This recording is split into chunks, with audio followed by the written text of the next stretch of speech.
Recording too. So if you haven't seen Kiran Krishnan speak before, we'll do a quick introduction. I'm going to do an introduction of you. You tell me if I got anything wrong. Awesome. Okay. I like it. So Kiran's originally trained as a microbiologist, was working in lab settings. Some of the work he was doing is researching supplement manufacturing ingredients-ish, and kind of was realizing like there was some better ways to do it based on more on the research than just like making stuff. And got involved with developing your own product with your business partner, Tom Bain. So now you have Microbiome Labs. Originally, you sell mostly just to practitioners, right? Practitioner-only supplements. And luckily you're open-minded to be online, which worked out really well right now, really well for me with an online business. And yeah, what I really love about your formulas is that they're science-backed and they really work. You know, and if anything, we get some complaints like it was too strong for me. So I want to talk about that later. But yeah, any other kind of holes you want to fill in on that basic introduction? No, that was good. I mean, just want to reiterate the point that we really got into this based on the science. We are driven by the science. We are directed by where the science is taking us. And so when we create products, we really create products based on where we see there is a significant need in a therapeutic gap, right? So there's a issue that's not being addressed properly. There is an underlying cause that seems to be driving everything, and there are solutions for the things that it drives, but there's no solution for the cause yet. And so those are the ways we think about health and wellness. And I've got a very extensive background in research.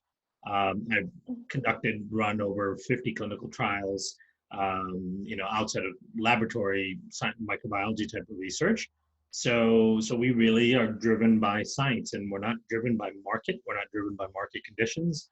We're driven by where the science is taking us, where we need to insert our capabilities the most. Yeah, and I think when you really follow like that need and that gap, that's when like the magic happens. Totally. You know, and I just try to do that with my shop too. It's like, well, I know what's worked for me in my case and what works for my clients and what pushes the edge for them. So I love it. And of course we'll weave in COVID. I know you've been talking a lot about it. I've seen you with who's her name? Tina from Portland and some different places. So I haven't totally heard all your thoughts, but I've been researching a lot too. I know you've been doing a brisk business over at Megaspore. We've been selling more Megaspore. We've also been selling a lot, like some other interesting products have like risen to the top lately. But I think people still have questions. You know, what do I take? Like, how do I protect myself? So maybe let's just start there in this time of COVID. Yeah. What are some, as a microbiologist, as the research you've done, what is your opinion on some things we should do to protect ourselves? Yeah. So, I've probably done 20 interviews on COVID so far the last 2 weeks.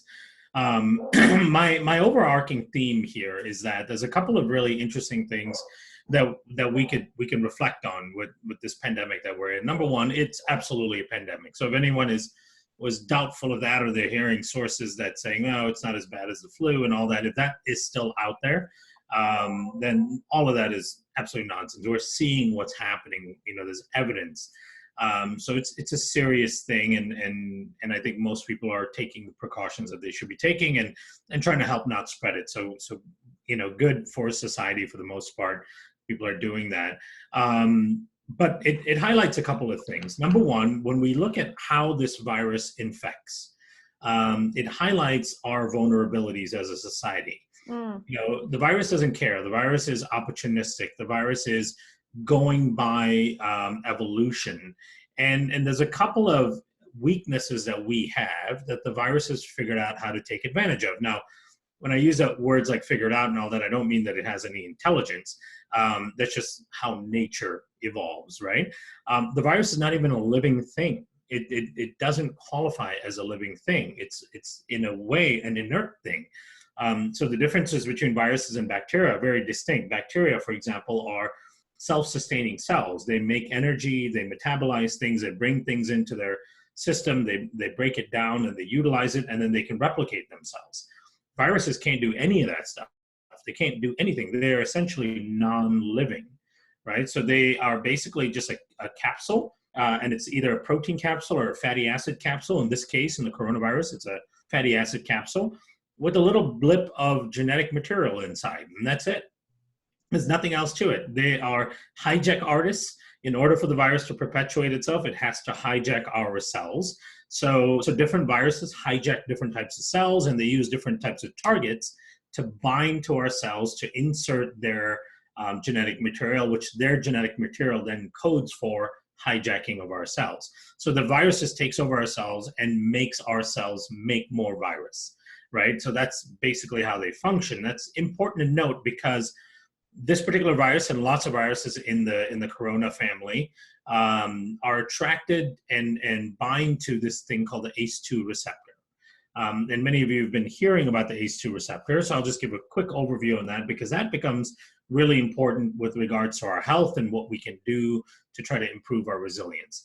The ACE2 receptor is essentially a marker for tissue repair, right? So anywhere where there's damage going on in the body, and the damage can be from inflammation, it can be from toxicity, there could be physical damage. We'll talk about some examples of those. Anywhere there's damage, there's a whole angiotensin RAS system that comes in, tries to repair that damage, and then the ACE2 system comes in and tries to quench that over repair and reduce the inflammatory response. So anytime ACE2 is expressed, it means that it's in a tissue that is vulnerable, that is damaged to some degree, and that's going through a repair phase, right? So it's a signal that construction is happening here. And that signal can exist in many different parts of the body. These ACE2 receptors are expressed in our gut lining. So we are seeing 50-something% of COVID cases presenting with GI symptoms first, typically. What percentage did you say? It's 53% in the really? The Journal of Gastroenterology study, yeah. Mm-hmm. That is not a known fact. Pretty common symptom, yep. And in fact, in most of those cases, it presented with a GI symptom first. So the people were getting diarrhea, cramping, nausea, vomiting, all that before fever set in, before the cough set in, and those other things. So it's starting in the gut, and that's important to talk about. We'll talk about why that's important. But then that ACE2 receptor, so that's expressed in cells in the gut lining. It's expressed in cells around the heart, in your vascular system, so in your veins and arteries, in your lungs. So all of the internal tissues that are subject to damage, and the damage can be from toxicity, as I said, from unfavorable immune responses, from toxicity comes from diet, from high blood pressure, from too much sugar in your blood, so glycation, in the case of diabetes, all of these things that can trigger damage to the tissue can elicit this repair mechanism, right? So the virus has evolved to target this signal that basically signifies a weakness in an individual's constitution. So the more ACE2 receptor you have expressing all over your body on the inside, it means the more damage you have and the more susceptible you are to invasion, right? So imagine you have a home and you're trying to figure out the most vulnerable homes in a neighborhood, and the homes that have big holes all over them and have construction equipment on the outside clearly signal that home is not whole and that it's vulnerable to things entering in. So imagine this ACE2 receptor as like a construction signal that says, hey, there's damage here, this tissue is vulnerable, that's why this receptor is being expressed. The virus has cleverly said, well, that's going to be my target because I'm trying to find the most susceptible hosts, right? Because I have to take over their machinery. A host that's really robust and resilient with a really powerful immune system or well-functioning immune system is going to be harder to take over their cellular machinery. So I want to find the most weak hosts. Now, the big problem with that for us in the Western world is that ACE2 receptor expression and that vulnerability and weakness is not just in elderly people. This has been a miscommunication of the narrative from the beginning of this pandemic that this is an elderly person's disease, right? And that the older you are, those are the only people that are dying and having severe reactions. That's not at all true.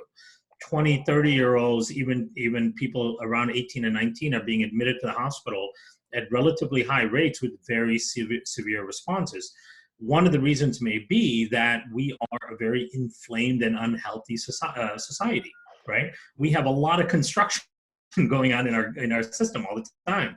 We have a lot of tissue damage from hypertension, diabetes, from chronic low-grade inflammation, from autoimmune disease, from all of the sensitivities that people tend to have with food sensitivities and allergies and so on. All of those things signal constant inflammation and constant tissue damage. And because of that, we get more and more ACE2 receptor expression. Because we have more ACE2 receptor expression, we have more targets for the virus. The virus sees our system as being more vulnerable, and we have more chance of the virus just kind of binding in all different cells, invading, taking over the machinery, and causing an infection.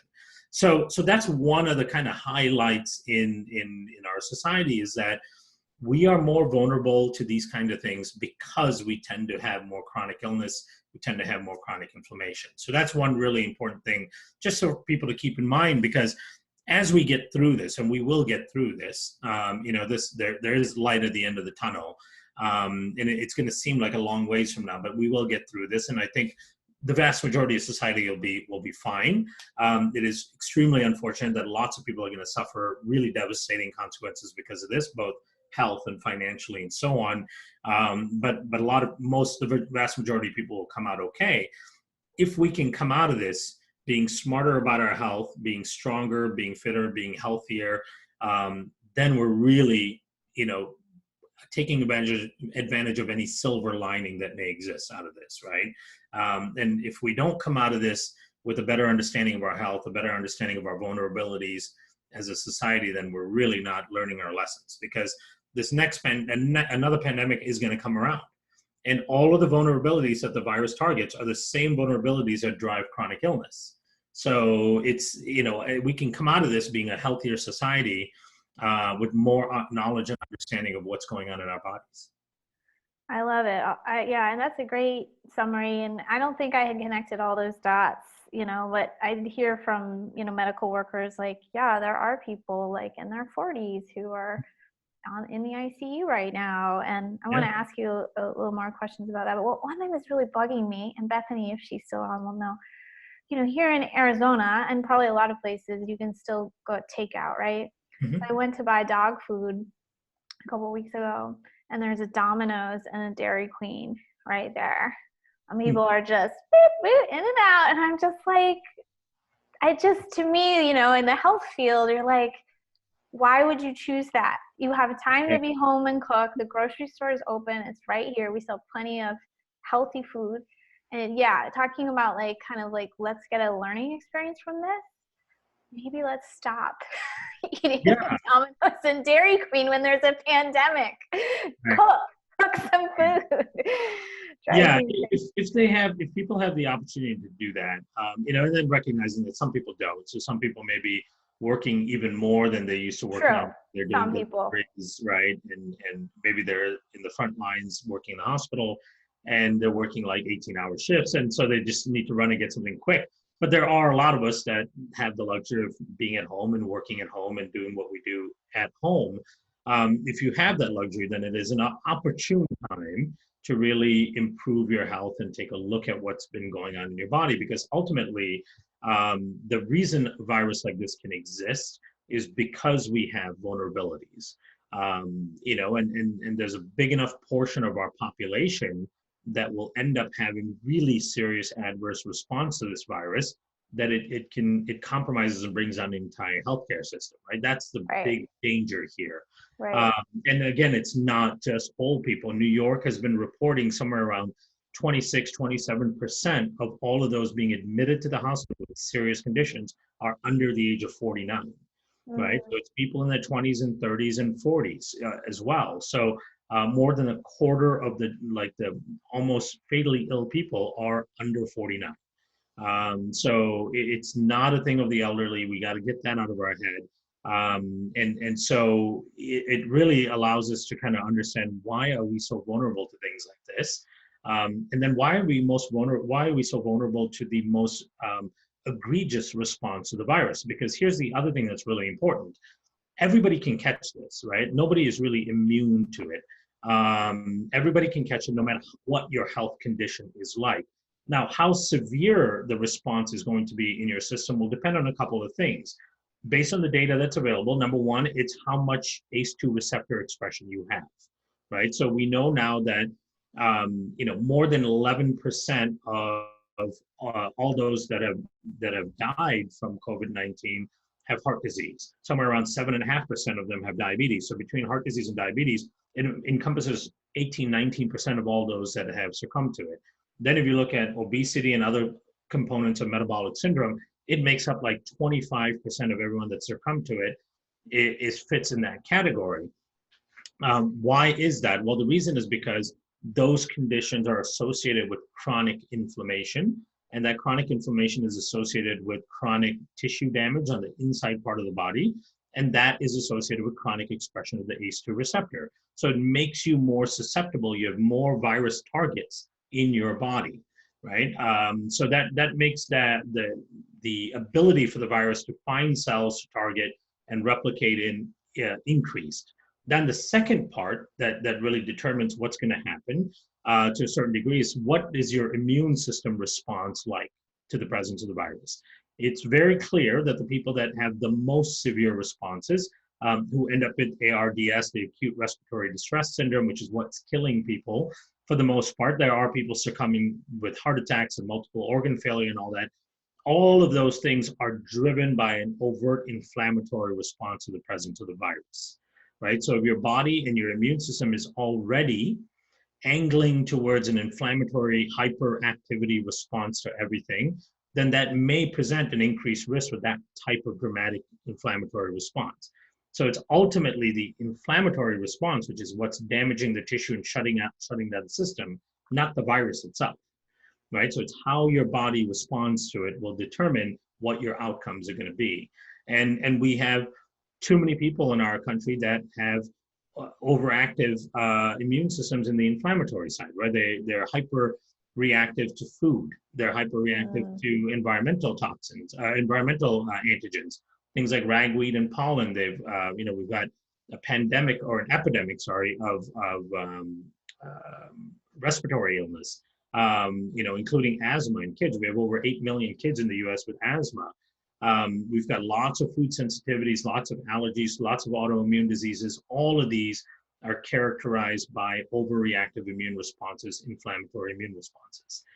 So that kind of response does not help your body deal with a virus like this.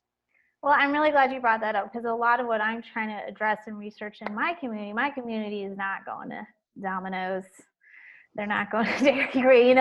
They're trying to be healthy, but they have some chronic conditions they're dealing with. They've been exposed to molds like me. They have food sensitivities. They have leaky gut. Many people have autoimmunity. Many people have some nutritional deficiencies because of the state of their gut. So I've been looking into all that. It's been harder for me to get like a definitive answer, like, oh, you're definitely more vulnerable or not. But my basic thing is like manage what you got going on, like focus in on what that is. For me, I redeveloped asthma a couple years ago after moving here, probably because of my mold history. I'm also perimenopausal, which makes you more vulnerable. So when this hit, I was having some wintertime Epstein-Barr flare-up. Then I was having like springtime asthma, and then it was coronavirus. And I was kind of freaked out. I was like, this is a lot. So, I cut out sugar, cut down on caffeine. In my research, I was doing magnesium and fish oil really regularly. That's helping me a ton. Yes. I'll talk more about you, but those two things are some of my favorite. Just getting more of my supplements, like cleaning up my act, so to speak, and my symptoms really went down. So it made me feel more confident. I'm not feeling these little Epstein-Barr flares and having less trouble breathing. So, and we're all different, right? We all have our own triggers, susceptibilities. So do you want to speak to any of that, like these kind of in-between cases where you're like, well, I try to be healthy, but I'm not in perfect health? No, and we don't know if anyone is that's in perfect health, right? So at this point, it's like it's a probability game, right? So there's so many things we can and should do to reduce our probability of coming across this virus. Of course, the social distancing, the hand washing, all of those are critical things everybody should be practicing if they can, if their job and all that allows them to. So those are things. So that just doing those things reduces your probability of coming in contact with the virus at all. Then, should you ever come in contact with the virus inadvertently, you want to reduce your probability of having a really bad reaction to it. And right now, it's very important for us to say that there is no cure or treatment for COVID-19, right? There's no supplement, there's no pharmaceutical, nothing that has been shown to be a cure or treatment. And we don't want to make that impression that any of these things we're talking about are a cure or treatment for it. What we're trying to talk about today is how do you improve your resilience? How do you improve your constitution so you are a less vulnerable host to the virus, right? And you hopefully you would have a better outcome. The reason why that is not unreasonable to think is because we see from the data that's present that the people that tend to have the most adverse reactions are people with certain chronic illnesses, right? So there is a very direct correlation between chronic illnesses, ones that are driven by chronic inflammation, and an adverse reaction to this virus. So it's not unreasonable to say, okay, if we can improve our resilience, we can bring down our chronic inflammation, we can reduce the toxicity that's going on in the body, we may become more resilient against this thing should we ever come up against it. And so that's the idea there. And for me, because I'm not traveling, traveling adds a lot of toxicity to my system. Obviously, just being in planes and all that for endless hours, eating outside, for the most part. So for me, eating at home now is important. So we are trying to cook a lot more. So I'm actually eating home cooked, fresher meals. That is a big help for me and my system.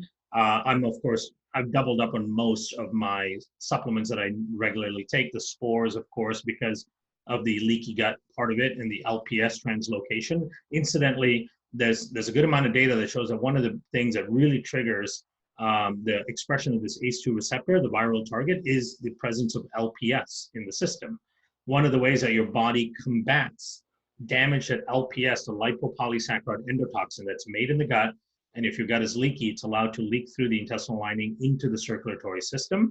And once it's in the circulatory system, it triggers all kinds of tissue inflammation and damage in many parts of the body, in the lungs, in the heart, in the brain stem, in joints, and all of that. One of the ways that your body protects against that is by upregulating the ACE2 system, right? So there's been a number of studies that have shown that. So then if you can get less of that LPS leaking into your system, then you've got less need for ACE2 receptor expression and less, hopefully, viral targets. And that's my rationale behind it. So I'm, taking my supplements much more regularly. I do the IgG. We could talk about why that's important as well. And then, like you said, omegas. Omegas are so important right now because tissue damage inside the gut, inside any part of the tissue, whether it's from stress or toxicity, whatever it may be, triggers an inflammatory cascade called the arachidonic acid pathway, right? That arachidonic acid pathway elicits a different type of inflammatory response than what the immune side of the inflammatory response triggers. But both are very prevalent and significant inflammatory drivers. Omega fatty acids, especially EPA, and then DPA, which is different than DHA. The DHA part of the omega fatty acids really helps with brain and feeding the brain and cognitive improvements. But the EPA component and the DPA, and then there's something else that we work with called PRMs, pro-resolving mediators. Those things are really critical in modulating inflammatory response, starting in the gut, and then it translates to the rest of the body as well. So I've been increasing that as well. I've been staying true to my fasting, which is something I do, which has anti-inflammatory properties, continues to improve metabolic health, improves the microbiome. I do that. And then, trying now that I can, because I'm home every day, I'm trying to get in the regular exercise, some low intensity. I'm not doing anything high intensity because in fact, if you do really high intensity stuff, it brings down your immune system quite a bit. There's lots of studies showing that marathon runners, ultra runners, Ironmen, all those kind of people are much more susceptible to respiratory infections and all that because of all the oxidative stress and inflammation that goes on in the body while your body's trying to recover from that really high intense exercise. We also know that really high intense exercise also creates more leaky gut. which is fine typically because your body will go through that stress, recover from it, hopefully become stronger. But at this time, this kind of time when we are vulnerable, I would say just do something moderate. Get some resistance training in there. I'm lifting weights and just trying to get some muscle tissue adaptation going on. A little bit of hypertrophy maybe, but not too much. But that exercise is important for your body and your mind as well. So those are some things I'm doing. But we cannot overstate the importance right now of improving our resilience, improving our constitution, because should we come across this virus, we want to make sure we are as well equipped to handle it internally as we can be, because again, there's no treatment, there's no prevention for it, so reduce your risk of exposure by practicing all the things. And then should you get exposed, hopefully your body's more resilient to be able to deal with it.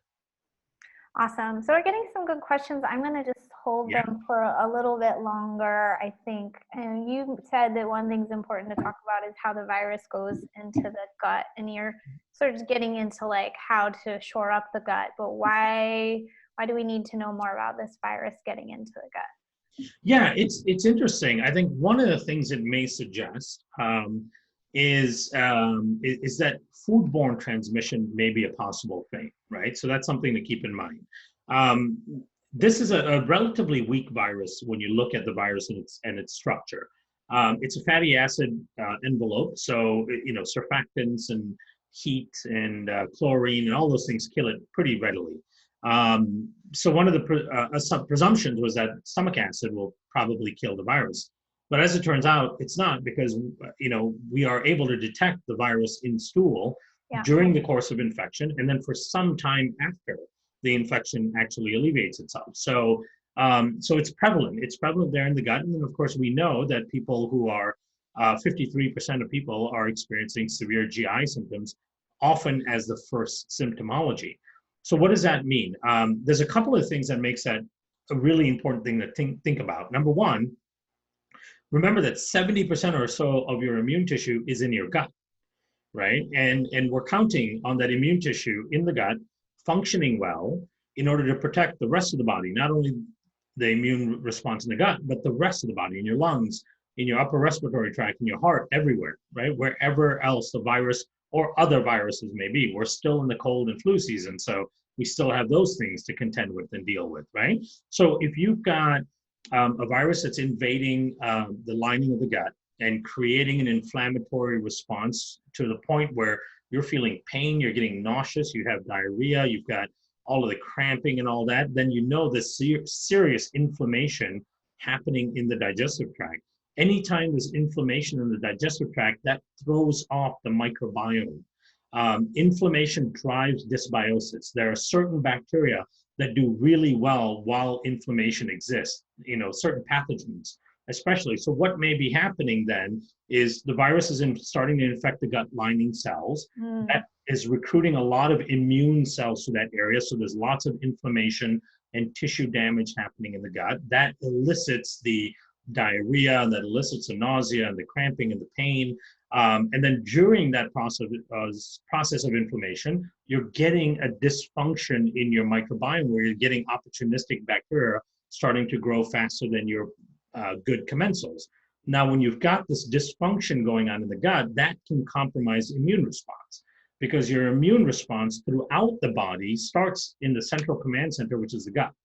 And the gut immune tissue, so the gut-associated lymphoid tissue and the mucus-associated lymphoid tissue, the GALT and the MALT, make up the large majority of all of your immune tissue in the body.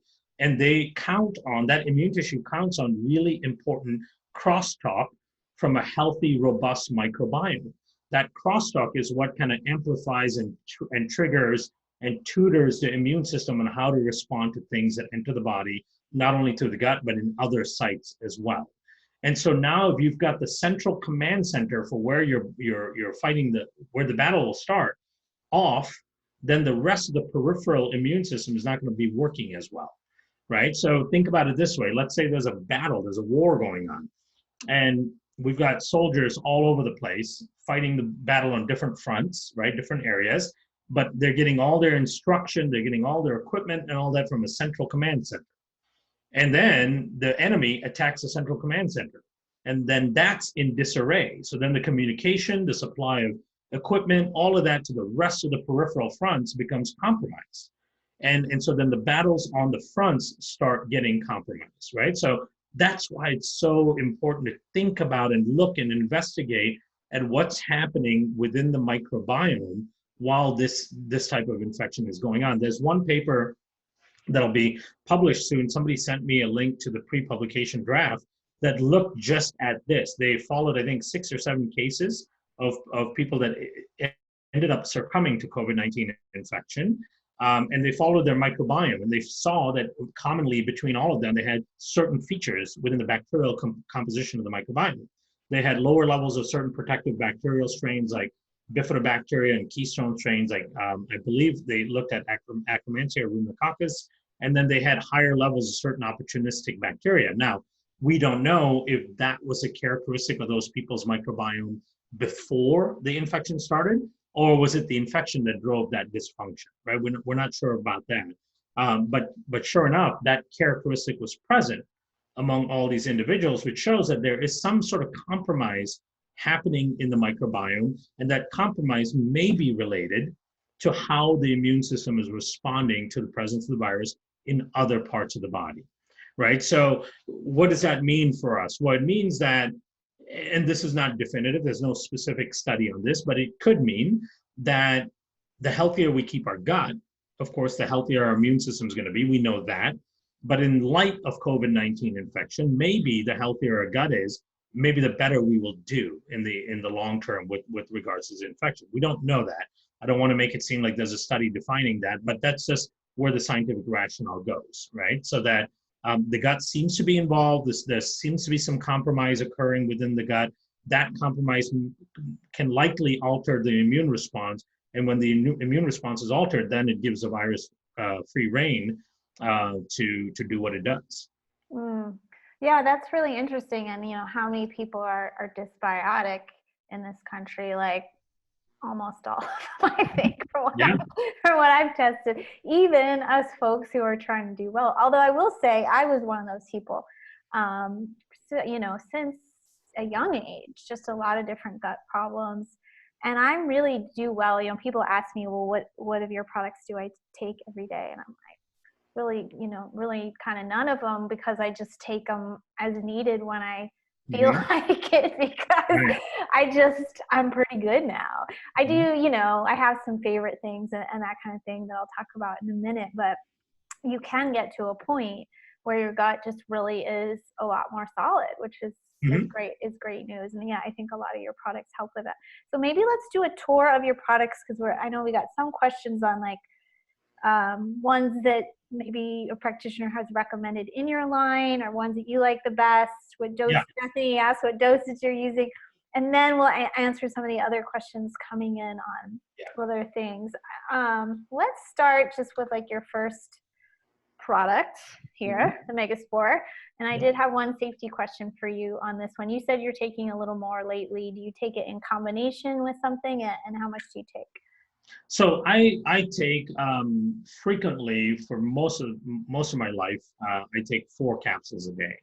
And I've always done that, again, because my body goes through a lot more toxicity than a lot of people's, just because of my travel and my schedule and being in different time zones so many times in a week and so on, right? So I put my body through a lot more stress than a number of people typically would. So I take 4 normally. Now, in light of what's going on right now, what I've been doing is taking 4 Megaspore, and then which is my normal dose. I do it with my first meal of the day, because I typically fast until 1 or 2 o'clock.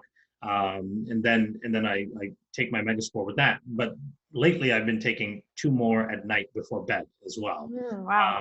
In case there's any extra work that needs to be done in the system. We are seeing some dose dependency in it. So if you can handle higher dose, there seems to be some benefit to it. Up to a certain point. I have taken as many as 10 in a day during my travels, because of eating something. Yeah, totally. I was just like dousing myself, because there was this one time, and I remember this distinctly. I landed somewhere, I had eaten something along the way, when I got to my hotel, I could just tell, like, oh man, my gut's not, like, something I ate is really bothering me.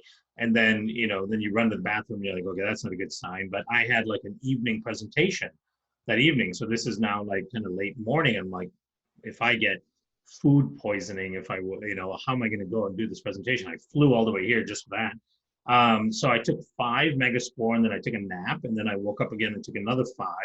And by early dinner time, I was like completely normal. I was completely fine. So, so that was the most I'd taken in a day. But right now I'm doing between 4 and 6.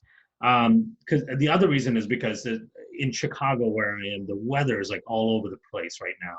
And when you've got all these changes in weather, and it's springtime, so you got all these allergens out there, and you've got barometric changes like crazy, and you've got different levels of humidity outside from day to day, because we can have like a 27-degree day, and then all of a sudden it's 60, and then the next day it's 30, and it's just like all over the place. So people's sinuses and all that stuff kind of start to go haywire a little bit. So for that reason, also, I'm taking a higher dose, which I sometimes do during the winter. I'm taking my IgG religiously. That's the Mega IgG. Yep.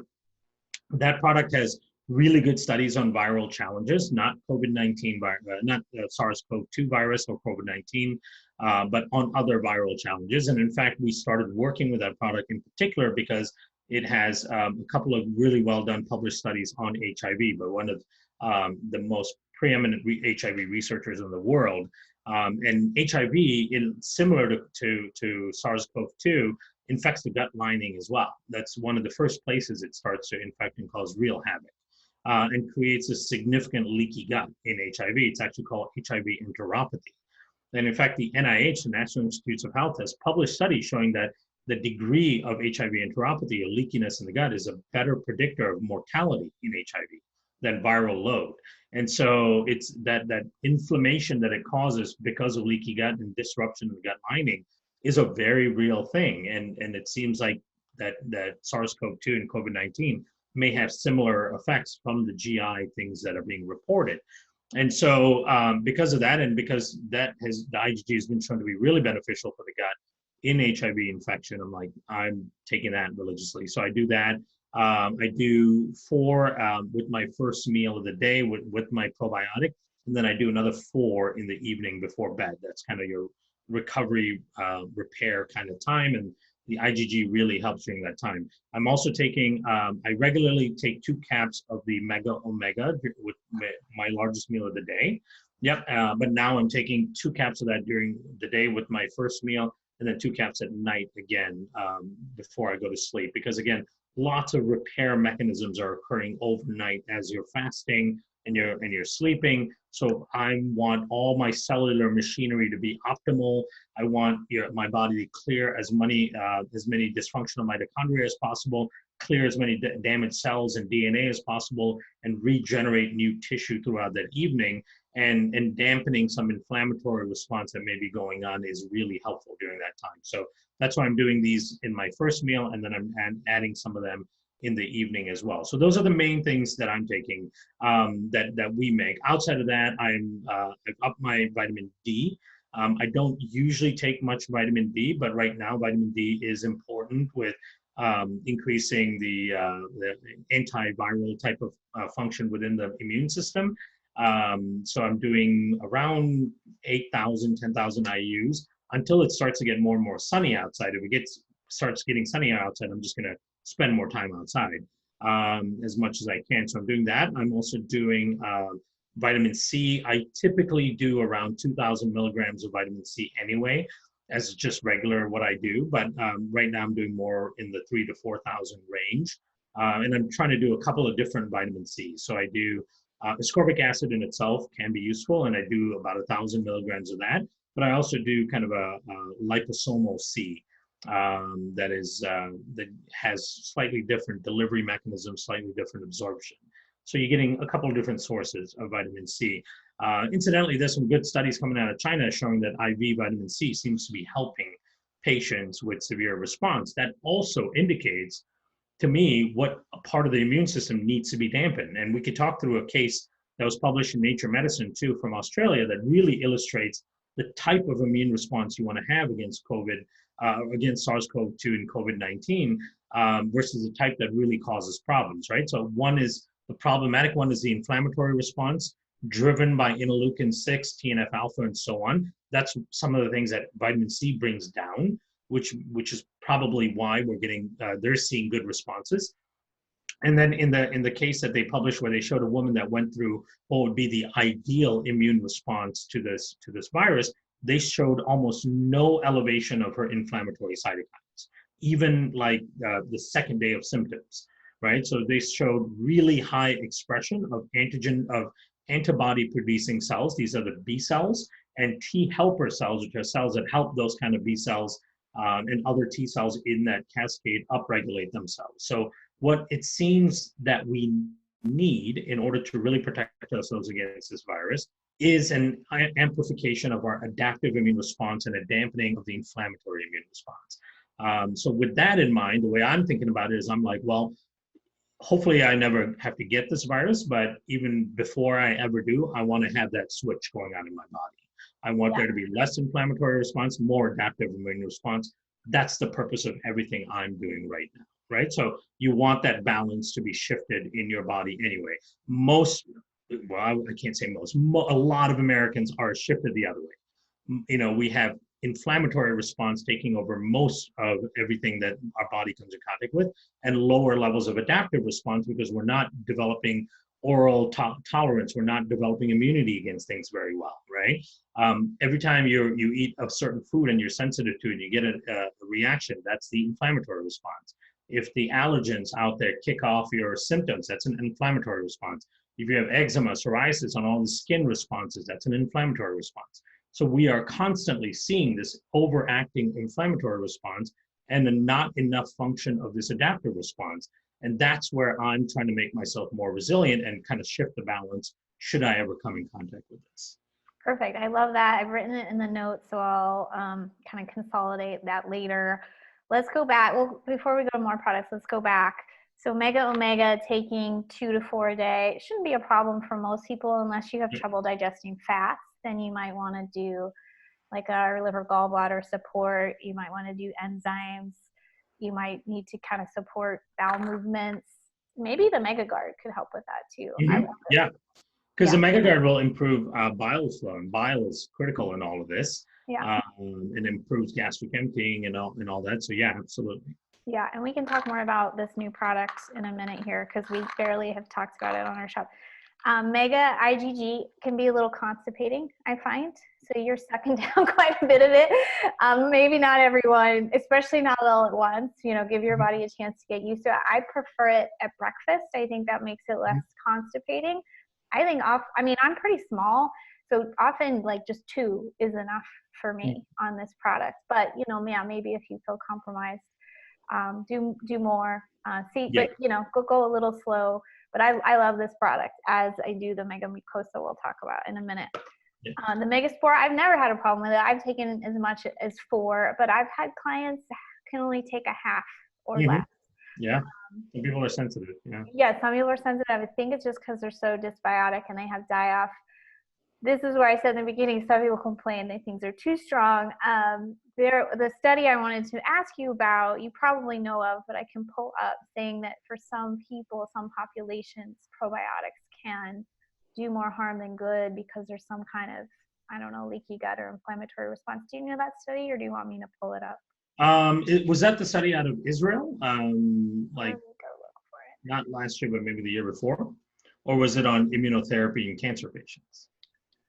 I have to go get it. I should have gotten it before we came on here. But when I saw it, I heard it on the radio, and then I pulled it up, and I was like, okay, well, this might kind of explain something that we do see. Like, we've had some elderly clients get on like these 2 things, and like they're claiming like they went really sideways, they ended up in the hospital, and I'm kind of like, I don't really see that, but I also don't know your whole health history and what's going on for you. Yeah. I mean, some people have very complex histories, very complex things. A lot of people that we've seen with and try to help and work with are doing 50 things at once, right? So it's kind of hard to figure out what all is creating what response. I could speak to that in general. Okay. Well, if I look it up, I'll see. Yeah, you know, so one of the important things about the spores that made us actually really interested in it was that the spores are commensal bacteria that are naturally in your system, right? And it's not that they are your own weird, unique versions of spores. They are similar to the very ubiquitous ones that are found in the outside environment, because that's where we pick up most of these bacteria. And so when we started working with these particular strains, we were looking for these strains that existed predominantly in the human gut. So saying that somebody would be sensitive to a commensal bacteria, it brings a little bit of doubt. Now, can they be sensitive to doses? Then I think absolutely. You know, there are going to be different responses to people based on different doses. Someone like me can take 10 of them in a day and be totally fine. There are people that, like you said, on the other end of the spectrum that need just a half a capsule. The vast majority of people, and we now have, you know, data for almost 7 years on this from tens of thousands of doctors and all that using it.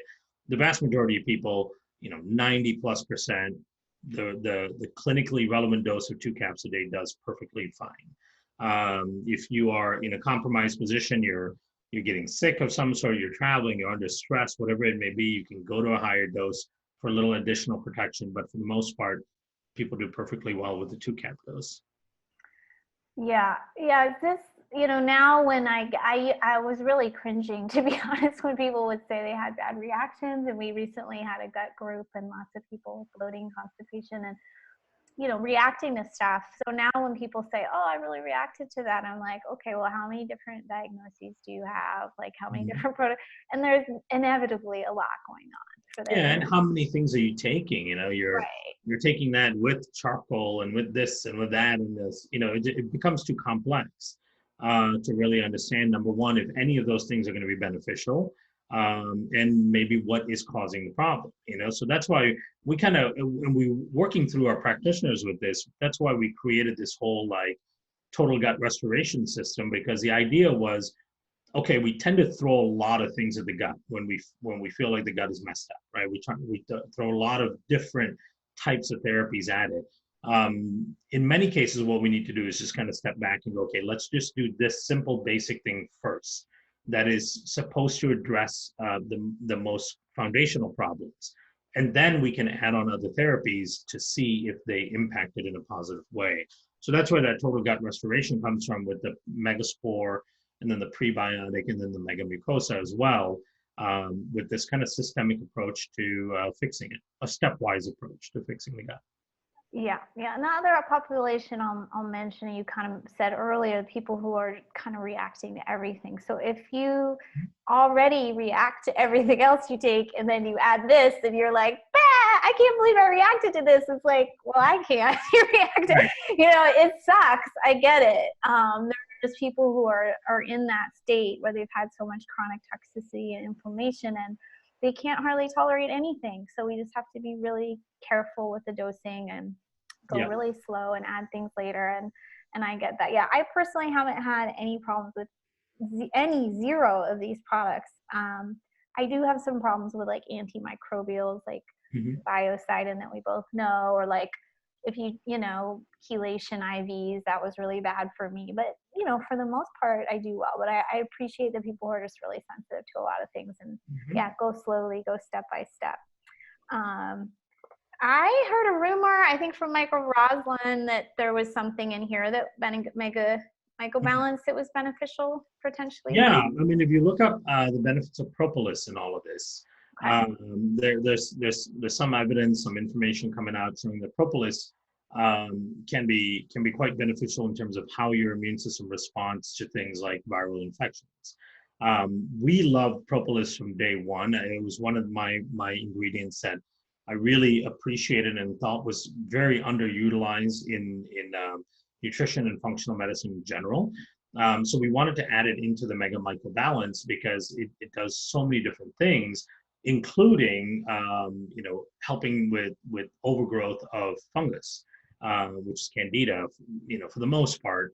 And not only will it do that, then there's an immune modulatory aspect to it as well, because these overgrowth of Candida can really drive that inflammatory portion of the immune system. So remember that then tips the balance this way, right? So not only do we want to bring the Candida down, but we want to start tipping the balance back towards the adaptive immune response. So that's why we love that ingredient. That's why we put it into that MegaMycoBalance, so that not only are we going after the overgrowth, but we're also kind of tipping the balance back for the immune response. Yeah, I read about Candida somewhere where I was looking it up. Yeah, it has that connection. So if you already know you have Candida, like me, I still have systemic. I need to take this all the time, and I don't know why I don't. Yeah, just that being religious about it, that's the hard part. You know, I struggle with that myself. But if you took that, for example, for like 6 weeks straight and never missed a dose, you'd probably be free of that problem for the long haul. Yeah, and I think I'm going to combine it with our Para 1, which is the Mimosa Pudica, to kind of help break up the biofilm at the same time. Okay, 6 weeks, I got to get on it. This product is out of stock, so don't get too excited, people. But we had a question about it, so I want to address it. Why is this popular right now? Yeah, in fact, it's always been our second most selling product. Because it takes a very unique approach to repairing the gut lining, right? So we know that so many things we do on a daily basis, including all the things that lead to dysbiosis, also create significant toxicity in the gut lining, in the mucosal part of the lining and the intestinal epithelium as well. So you've got those two distinct layers. That barrier is your biggest protection from the outside world. It's where all the immune sampling is occurring. It's the barrier that prevents things from going from the lumen into the blood and so on. So it's a very important layer. And there are really well understood tools that help repair that layer constantly. One of them is 4 critical amino acids. And there's studies that show that those 4 critical amino acids increase the reproduction of the mucin layer by 95%. There are polyphenols that help bring down inflammatory responses in that mucosal lining so it can get repaired in itself. And then there's some IgG in there as well, which has been shown in the HIV enteropathy, the severe HIV leaky gut, to be able to modulate immune response in the gut lining itself so that it can get repaired. So it's a simple approach, but very well backed by the science.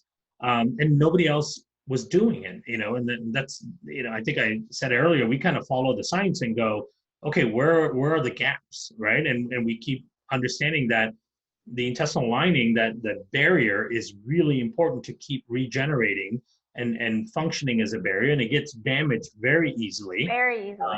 Right, very easily. Based on almost anything that you do can damage it. It's a very sensitive layer, but it's also designed to be able to repair itself very quickly if you give it the right tools.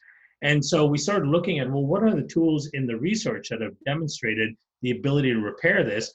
And we didn't find it in any products. You know, we didn't find these 4 critical amino acids at that clinically relevant doses. We didn't find the polyphenols that have been shown to help with that, with the repair in any products. You just find lots of glutamine and glutamine and glutamine everywhere, right? And so we're like, okay, this is a gap in the therapeutic basis. This is going to make a real difference in people's outcomes. And so from day one, when we introduced that product, I think lots of practitioners really gravitated towards it because they've known instinctually and also from the research that they've done that you have to repair that lining. And they've also known that they didn't really have an appropriate tool to do it. And so they gravitated towards it right away. And then people started using it, and it became, again, our second most widely sold product because it works so well. You know, so many people have told us that was kind of the tipping point for them in their recovery from things, was when they got the mucosa and that lining of the gut under control with that product, and everything changed for them after that. Yeah, I love this. You know, I'm keeping an eye when it comes back in stock, but this is like its cousin, the IgG capsules, and we have those in stock. So you can get those. I really love this too when you're on a gut protocol that's perhaps a little rough on you. Mm-hmm. Totally. It dampens that. It's great for just various food sensitivities. It's good if you eat too many corn chips too. That's my personal favorite use for it. Or corn dogs. Or corn dogs. I'm like, don't eat out. And then I'm like, I eat corn dogs. They were very healthy, gluten-free corn dogs. Let's talk briefly about this. It might not be as much of a COVID conversation. This is the MegaGuard.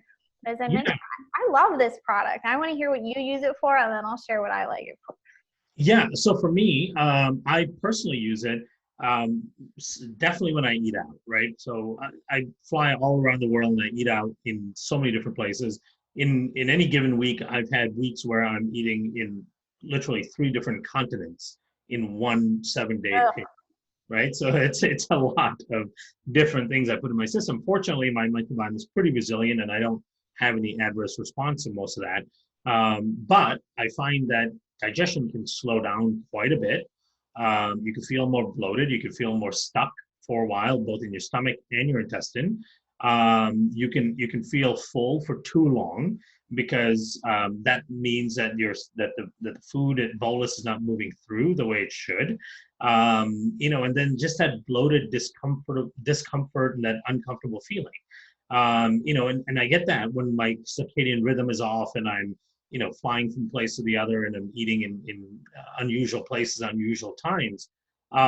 So that was one of my motivations for it. But then the other big motivation was to address the issue of SIBO, right? And I've done a number of talks on SIBO, trying to go through and explain and show the other side of what may be driving the symptom, which we call SIBO. To me, SIBO is not a condition.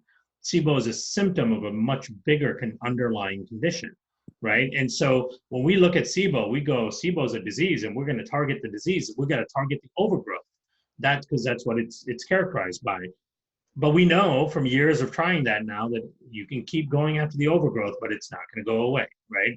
It might be better for a week, maybe better for a couple of weeks, but unless you deal with the underlying problems that's allowing the overgrowth, you're not going to achieve resolution of the problem.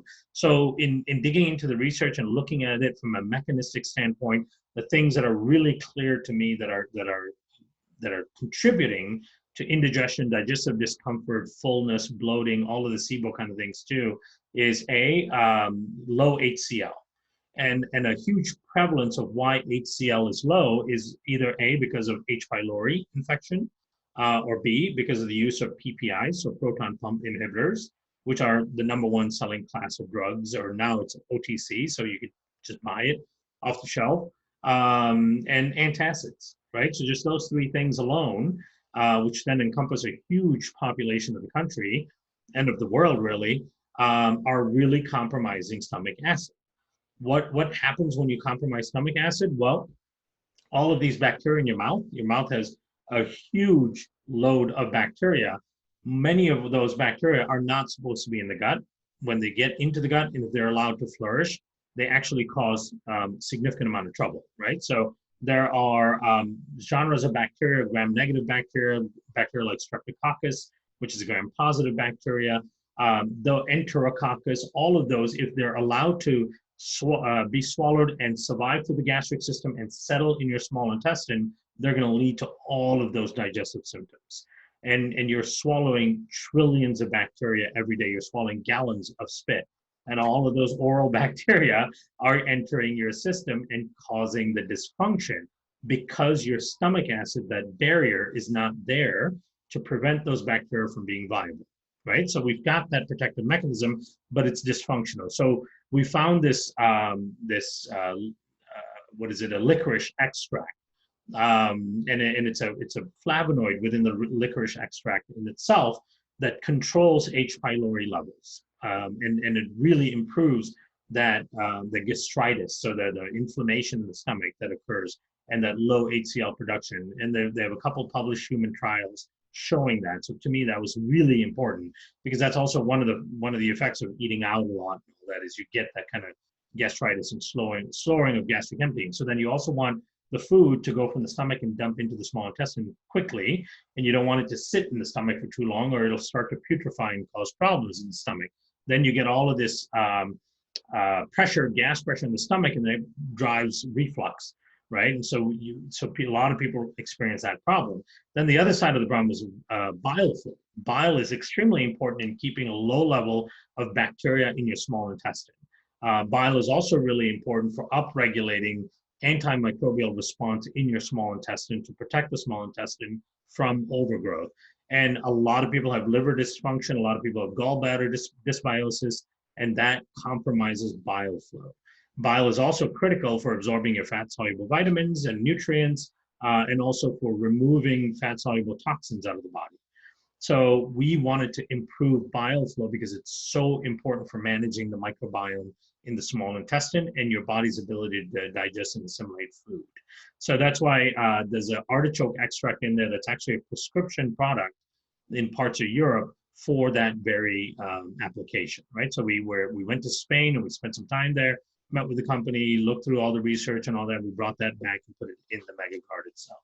And then the last thing is we wanted to put a high concentration gingerol in there because ginger really helps with the nausea, imbalance, with the peristaltic movement to get things to continue to move through so that they don't stay and putrefy. So ginger becomes really important for that kind of comfort within the digestive system. So that's the. I'm so glad we talked about this because I think the way I was originally understanding it or was billed was like H. pylori. And we do recommend it for that. But when I take it for myself, it's doing a lot of these things you said that I'm like, nobody's really, you talked about moving the bolus of food. I love that. Because of my asthma, I felt like I had like a ball. Sometimes I feel like I have phlegm in my stomach. So I woke up with like a phlegm ball. And this cleaned it right out. And then this morning I had like a beautiful poop, by the way. It really helps if you're constipated. Beautiful pooping. I'm not really a constipated type person, but it could definitely help for that. It can help for just digestion if you have indigestion, bloating. I'm so happy you mentioned SIBO because I've kind of been like thinking about that too, just in the way it seems to relieve, just create that movement. I think that it's really good for that. And some of the other SIBO products we've been using, people feel more bloated or it's not quite working because it's a different mechanism. It's more trying to kill bacteria, then they get more die-off. It's not quite a fit.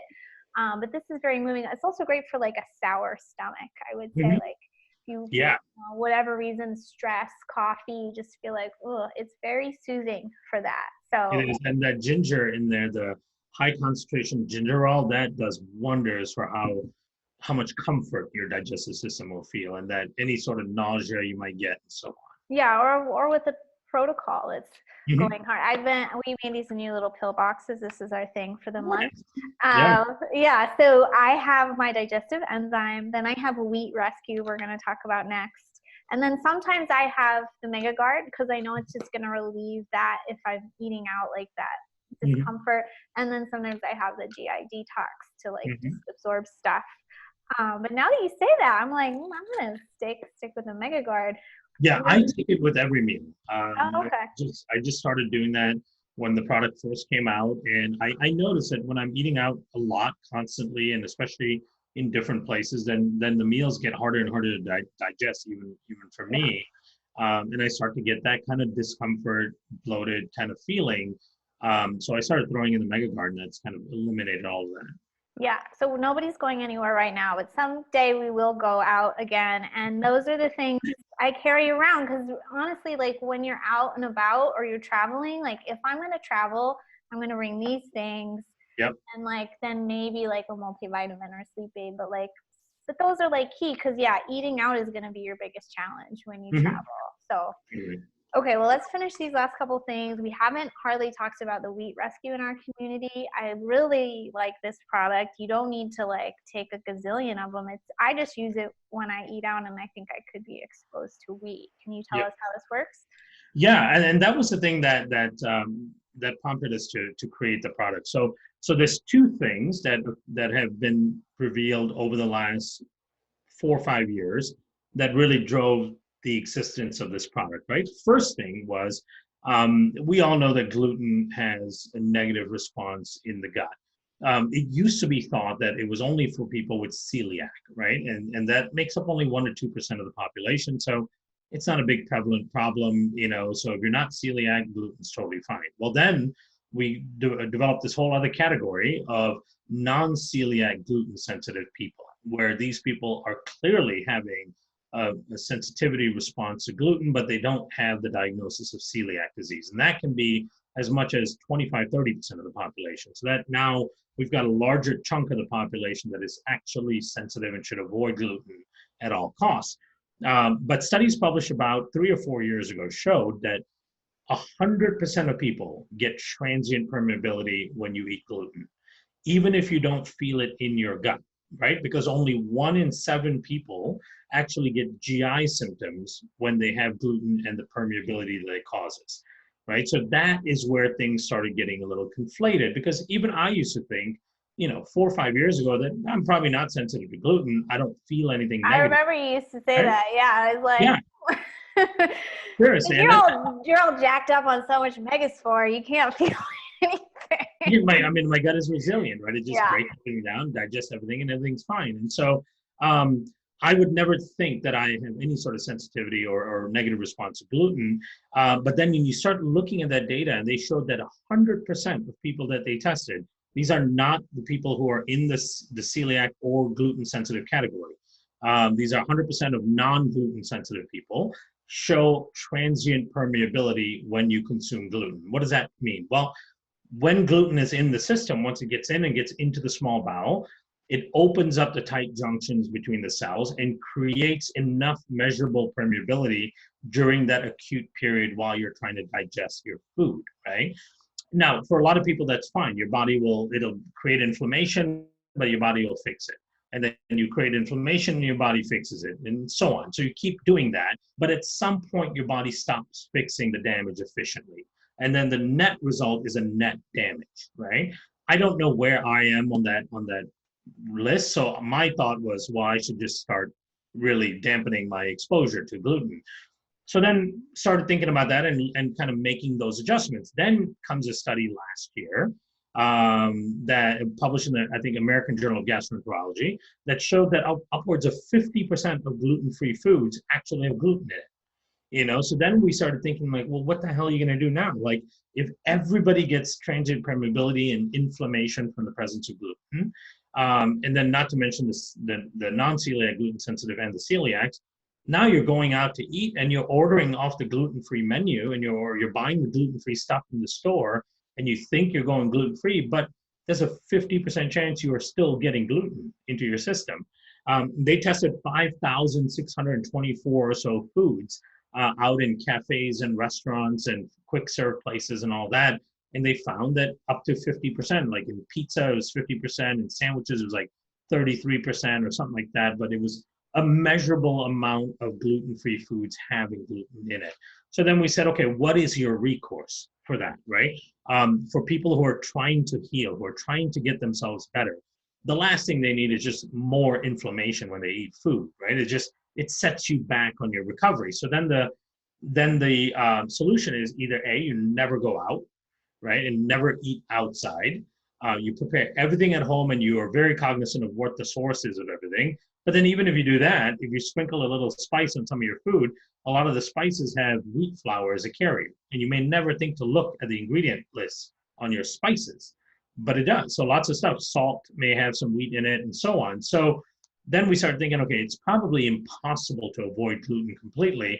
So let's create a protective mechanism. And then there's studies on certain types of enzymes that can work in the stomach, which is where it's really important, to actually cut the gluten peptide both on the outside and on the inside, right? So these are called exopeptidases and endopeptidases. So imagine the gluten, gliadin, proteins, they're all like a long chain, and not a very long chain, they're a short chain actually. And to make them unrecognizable to the immune system that's going to trigger the inflammatory response, you got to start chopping them from the outside and chopping them from the inside, so they just become amino acids. So they're no longer triggering, but that has to start happening in the stomach, because once it starts getting into the small bowel, then you already will start that transient permeability effect. So we designed this product and formulated it in such a way to have really robust gluten-specific digesting enzymes that cut the gluten proteins on the outside and inside, and starts in the stomach.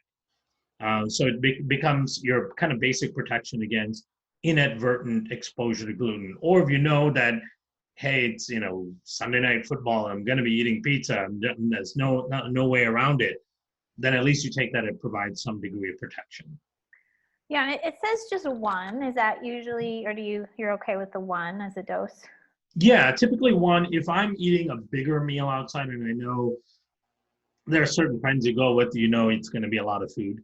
And so if it's one of those things, then I usually take two. So it kind of depends on the volume. Okay. If I'm eating on my own, I'm eating a reasonable amount, and one is plenty. With enzymes, it's a lock and key mechanism, and it's a numbers game. You know, if there are X number of gluten proteins to digest and you only have X number of enzymes, those enzymes can only get to a certain amount in any given period. And so if I know the volume of my meal is going to be bigger, I'm going to throw in a second capsule. Okay. Okay. Last product that we carry, I know you have more than this, but the MegaPrebiotic. Tell us a little bit about it, and I can comment too. Yeah, so we designed that as what we call a precision prebiotic. Prebiotics are going to be really important for gut health. Prebiotics are going to be really important for your microbiome, for maintaining a healthy diversity in your microbiome, for feeding these keystone strains that are really important for health. Many of these keystone strains like Fecalum bacteria and Akkermansia are inversely correlated with chronic illness. So the higher amounts you have, the more protected you are against chronic illness. Prebiotics become really important in increasing all those kinds of bacteria and increasing diversity. The problem is there's lots and lots of prebiotics out there, and there's many that are more general, which means that they can feed bad bacteria just as well as good bacteria. So if you've got a dysfunctional dysfunctional microbiome ecology, you've got a lot of kind of opportunistic, unfavorable bacteria, and you're throwing in prebiotics, which is bacterial food, into that system, you could be feeding the dysfunctional bacteria just as well as good bacteria. So it's not going to give you a net benefit the way you think it should. And so looking at that, we said, okay, there's got to be some precision prebiotics, some oligosaccharides that are designed and shown clinically to be able to feed just certain groups of good bacteria. So that's what we honed in on. We honed in on some oligosaccharides that have published clinical trials showing their ability to feed certain groups of really important keystone bacteria. So that's why we call it a precision prebiotic. You use it as a kind of a precise method of increasing certain groups of vulnerable but very important bacteria within your microbiome. Okay. Yeah, and one key tip you gave me once is like put it in water over the course of the day, because even though it's not meant to like irritate SIBO or bloating, I think we're so dysbiotic and like starved of fiber that it's like, whoa, it can be. So you can use a smaller dose and you can do it over the course of the day and kind of build up. Yeah, like this is I have this bottle here, which has just a little bit of brewed tea in it too, but I put half a scoop in this bottle, and this is like my first half of the day. I'm drinking basically half a scoop with a bottle this size, and then in the second half of the day, I refill this and I put another half a scoop, and I kind of drink it from the evening onwards. So I'm basically sipping the prebiotic in throughout the day, and that, as it turns out, is important. There's a couple of studies that show that one of the ways of optimizing benefit from fiber, resistant starches, prebiotics, and so on is to get smaller doses of it throughout the day. Then you actually get better utilization of it.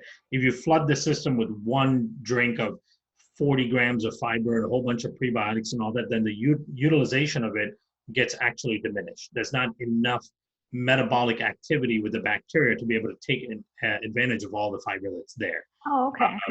So getting smaller doses in throughout the day seems to be more beneficial. Okay, awesome. We always talk a long time. Do you have any time to take questions? Or yeah, let's do that. I think if people are hanging around that have questions, let's answer. Okay, I know people prefer you. If you run out of time, I can. So we kind of talked about the MegaMucosa. Someone was asking, does it matter before or after eating? I do it with my meal. So my very first meal of the day, I'm doing a bottle like this where I have a scoop of MegaMucosa and half a scoop of the prebiotic. And I usually put it in either like a tea or sometimes just a water. I'm trying out these various teas, so that's why I have a tea right now. But so that's what I do with my first meal. You do it with the meal, that's totally fine. Okay, Deb asked, do you ever take the MegaMucosa and MegaIgG simultaneously? It's like a double up. Yeah, my very first meal of the day, I'm taking 4 caps of IgG, and then I'm drinking the MegaMucosa. Good thing you own the company because you're using a lot of let's see. Somebody asked about fasting. You talked about you're a morning faster, as am I usually, except for corn dog day today. Does it weaken your body? I'll answer my part. You can say, for the most part, no. We actually just did a blog on 10 ways to strengthen your immunity through lifestyle. And for the most part, no. Because sometimes with hypothyroidism could be like a little bit of an issue, but for the most part, it's beneficial. What would you say? Mm-hmm. Yeah, I mean, the studies are very clear. There's so many benefits to it. There's the mitophagy, the autophagy process. So that's the body's ability to clear damaged mitochondria and install new mitochondria so your cells work better. The autophagy is just removing dead and damaged cells and DNA and debris. So kind of cleaning up the body, housekeeping. Your growth hormone levels go through the roof. The diversity in the microbiome increases. Their immune system gets prepped. There's a lot of good stuff that happens during the fasting period that by no means does it weaken the body. It's actually really, really important, beneficial for rebuilding and strengthening. Yeah, lots of good studying. And then I'm a little hypothyroid too, and it doesn't bother me. It actually makes me feel better. So I think Dolores asked, would MegaGuard potentially replace a digestive enzyme at the same dose? So it functions differently than a digestive enzyme. If you've needed a digestive enzyme, meaning your pancreas is not making enough enzymes for you to actually be able to break down and assimilate your food, that'll still be important, I think. It's not going to replace it because the MegaGuard, there's no enzyme in it. It's helping the function of gastric emptying, stomach acid, bile flow, which are all really important aspects of digestion. And then the enzyme on top of that can help too. Okay. Yeah, some of my clients need a few different things just to facilitate movement and digestion.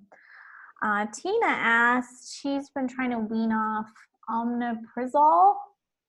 I don't even know what that is. Do you know what that is? The prescription drug, yeah. Okay. She asked, can she take your products while she's on that? Should she start the IgG? And also she's wondering if she could take the magnesium while on the omeprazole. What is omeprazole for here? I believe that's a proton pump inhibitor. Right? Oh, okay. Yeah. Look it up. Is she taking it for GERD, maybe? For reflux or GERD?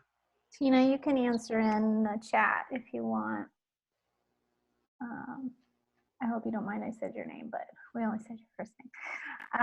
Yeah, it looks like it's for acid reflux type thing. Yeah, yeah. So a lot of people have been working on weaning off that in part because studies have come out that show that the use of PPIs long term increases your risk for other things like heart disease and so on. So I think people are becoming more cognizant of that.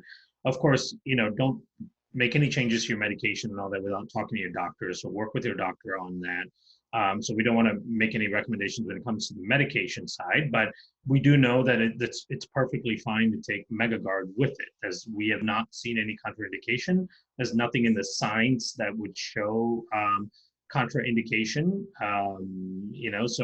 but I would talk to your doctor about it. And the hope is that you can kind of come off it at some point and then just kind of manage any issue you might have with reflux through diet and some of the normal supplements. But again, you'd want to talk to your doctor about that, but there's no known contraindication. Yeah, I would say do the MegaGuard while you're doing it so you can wean off. And the magnesium, I don't see any contraindication with that. I get this question a lot.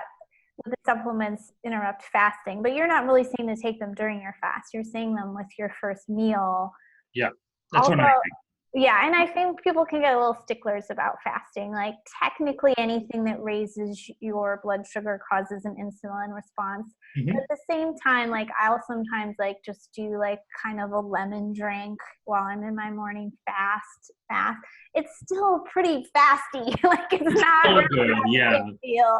We don't have to get so picky about it. There's different degrees of it, right? And so really anything your liver has to process will start turning off some components of the fasting mechanism. So even black coffee, even though that's not bringing in any caloric impact, even though it's not increasing blood sugar, it still will turn off some aspect of fasting, but you need some of that stuff to be sane. So, I think it's a balance, You're right? a little too picky. Yeah. We do. A lot of my mornings, I will do a small amount of black coffee. And yes, that will negate some of the fasting aspects, but I'm still getting 80-90% of the benefit. So yeah, don't be too picky. I take all my supplements with my first meal, which means I'm not taking it in the morning. I'm taking it basically in the afternoon with the afternoon meal. Okay. Someone asked a great question about autistic kids who, do have more gut issues. How can we protect them now with the COVID? I think it's the same as anybody else you would look to protect, right? We're really about building resilience. We can do that through the microbiome, which we should. We should look at if our gut functions better, our immune system functions better. There's no arguing that. There's ample amount of research that shows that. So we work on the gut. We work on probiotics, prebiotics, better diet, fasting. Obviously, your autistic kid's not going to do fasting. But if you can get probiotics, prebiotics, and improve some of the food choices in there, that can be really beneficial. You can support the immune system with things like increased vitamin C, glutathione, of course, mushroom extracts, and so many things out there that have shown support for the immune system. All of those things are still on the table. I don't think you would need to do anything different or special with your ASD child that you wouldn't do with your with the non-ASD child. So like what we're doing with our kids right now is we give them a higher dose of vitamin C. We're giving them a full cap of Megaspore each. We're giving them some vitamin D right now, which we don't typically do because they don't have as much chance to get out there and get some sun. We also use I use a product called Epicor, which is a kind of a fermented yeast extract that does some really good studies on it in terms of helping the immune system, especially through cold and flu season. So I use that, and then I'm giving half a capsule of that to my kids as well. So if I had a child on the spectrum, I would do exactly the same things. Yeah. So someone asked earlier, kids with asthma too. You can weigh in, but I want to point out, and I made a guide for this for one of our clients whose teenager was on the spectrum, sensory sensitive. We have so many things that are liquid in our collection, and we can kind of tell you how to, but obviously the mucosa is, the prebiotic is, our magnesium is a powder you make. We sell a liquid fish oil. We don't sell it, but you can buy vitamin D in a dropper. There's so many options for kids out there. There's chewables that you can put this in a smoothie or like applesauce. So you can open the capsule. So lots of options for kids. And as we said earlier, whatever the root issue is you are working on with your kids, time to get to work and just shore them up. Totally, yeah. And like with the omega fatty acids, I forgot to mention this is something also important for kids with the potential inflammatory conditions in the gut.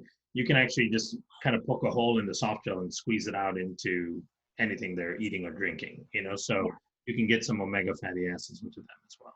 Okay, and then I have one more question. This will maybe be our last. This is an older one about NSAIDs, and they're wondering if that be good for this inflammatory state. And then there was that kind of concern over NSAIDs being dangerous right now, which I think basically got debunked. But what are your comments on any of that? Well, so what's interesting about that is that information first came out of France. And then the French National Authority went out and made a recommendation not to use NSAIDs, so in particular, ibuprofen. And then, of course, companies that make ibuprofen came back and said, hey, that's not right, that's not true, it should be all fine. And then the CDC kind of weighed in on it and said, well, there's no real evidence to show that ibuprofen is problematic, but use Tylenol instead. So they recommend that too. Now, as it turns out, there's a second piece of information coming out of Germany that kind of supports that idea that Tylenol or acetaminophen may be better than ibuprofen in this. And so looking at what they're doing in some of the biggest COVID hospitals in the country right now, like in New York, at Cornell, they're not using any ibuprofen. So I would say, just to be on the safe side, stick with the Tylenol if you're going to be using it. Okay, and do you think, sorry, I was typing if I missed it. Do you think there's any benefit to that for inflammation? You'd probably say no because it's a little risky. No, yeah. I mean, the number one, it really deals with acute inflammation and only through one pathway. The non-steroidal anti-inflammatories don't necessarily bring down systemic inflammation. And then, of course, they have GI risks and all that stuff too. So that's not a really effective way of managing long-term chronic inflammation. Yes, no, and that it just doesn't, get to the root issue. And somebody made a custom, you certainly don't want to take all these supplements, but if you're hearing a couple and you're like, oh, that really resonates with me and my particular case, maybe give it a try. Or like Tina said, I still have this, but I've been afraid to take it. Maybe just start taking it. So some of you already have these things at home. You're familiar. I was a little surprised to see in the chat. I think some people are not as familiar with our shop. So it's Hormone Detox Shop. We carry all the things that I mentioned. Some of these things are on sale with our Corona 10 coupon code. So this guy is already in bulk buy, and we're trying to get everything into bulk buy so that if you love the MegaGuard, you need it to like keep things moving. You can buy 6 of them and save some money. So that's what we got going on. Thank you for staying late. We appreciate your time. Yeah, one little last message too. Let's remember in this time, right, the best we can do, obviously all the social distancing and all that is really important, which we all need to do as much as we can. But when it comes to our own bodies, the best we can do right now is improve our resilience. And one of the things that really compromises our resilience is leaky gut. And one of the things that really drives leaky gut is stress. And this can be an incredibly stressful time for lots of people. In any crisis, there's a disproportionate amount of suffering that goes on there. Some people that really suffer, and others that don't at all, and some that are right in the middle. But if this kind of situation is creating stress in you, know that that stress will actually drives intestinal permeability, and that stress increases the virulence factor of latent viruses and all that have been in your system. And so as much as you can, instituting that 1 hour quiet time, instituting some mindfulness work, maybe use one of those meditative apps, whatever it is that you feel you need to do to kind of get yourself back down to a normal level or tolerable level, it's important to institute that as well. We cannot say enough of how much stress breaks down the resilience in your system. So keep that mindful too. You should be taking supplements and doing the food and all of that. Also try to do as much mindful work. And if that mindfulness is watching 2 or 3 funny episodes of Fleabag or something, then it's like, do that, right? If something makes you chuckle, laughing is counteracting the stress. One of the things that really helps us with stress is human contact, right? The release of oxytocin counteracts the release of stress hormones. We don't have that right now. I can't go and have dinner with Bridget and give her a hug right now. That would typically increase your oxytocin and make you feel better and bring down stress, but we don't have that. So we need to find other ways of really kind of grounding ourselves as much as we can. So just keep that in mind too. Yeah, great reminder. I'm obviously talking a lot about supplements because you're a supplement company and I'm a supplement company.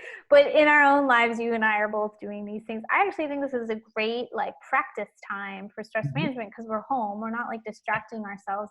And I sometimes have these ramp ups like Monday when they canceled school for the rest of the year. Where I was like, oh.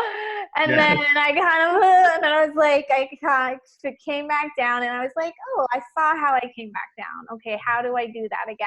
What made, for us, luckily it's so beautiful out and we can get out a lot. So, what takes you out of that stress response and back into creativity and flow and calling a friend is another idea. So yeah, that is super important as well. And practicing all that good lifestyle. So thank you again, Kiran. Thank you. Yeah, everything is on our website and our shop. We will do the recording we'll have to figure that out. We'll either do it on our registrants. This is an ongoing series though, or just on our newsletter, but we'll get this recording out. We'll try to consolidate some of the tips and here to support you if you have questions on making an order. And here to support you afterwards because I know these products are strong, but generally just go slow and start with one thing only and then see how it goes for you before you add another. Thanks again, everyone. Really appreciate you attending. See you next time. Bye.